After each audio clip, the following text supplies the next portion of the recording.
بسم اللہ الرحمن الرحیم۔ ایک مرتبہ حضرت جنید بغدادی اور ایک بزرگ جنگل میں جا رہے تھے کہ نماز کا وقت ہو گیا۔ دونوں بزرگ ایک دوسرے کو نماز پڑھانے کے لیے اس طرح اصرار کرتے ہیں کہ آپ کا درجہ زیادہ بلند ہے، آپ امامت فرمائیں۔ دونوں بزرگ ایک دوسرے کو امامت کے لیے راضی کر رہے ہوتے ہیں کہ اسی اثناء میں ایک لکڑہارا آتا ہے۔ یہ اس لکڑہارے سے پوچھتے ہیں کہ کیا تو نماز پڑھا سکتا ہے؟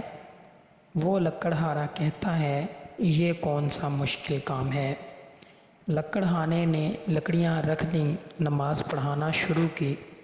دوران نماز لکڑہارے نے کسی سجدے کو بہت زیادہ طویل کر دیا اور کسی سجدے میں سر اٹھا لیا۔ نماز ختم کرنے کے بعد دونوں بزرگوں نے لکڑہارے سے اس کی وجہ پوچھی تو لکڑہارے نے کہا کہ جب میں سجدے میں سبحان ربی الاعلیٰ کہتا تھا تو جواب آتا تھا لبیک یا عبدی۔ جب تک جواب نہیں آتا تھا میں سر نہیں اٹھاتا تھا۔ یہ نماز عشق ہے۔ ہم ابھی تک اس ظاہری نماز میں لگے ہوئے ہیں، عمر گزار دی ہے مگر آگے نہیں بڑھ سکے۔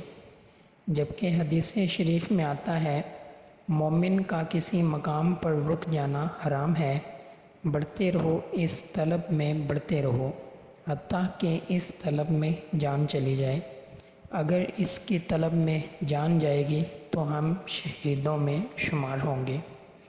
اللہ پاک حدیث شریف پر عمل کرنے کی توفیق عطا فرمائے، آمین یا رب العالمین۔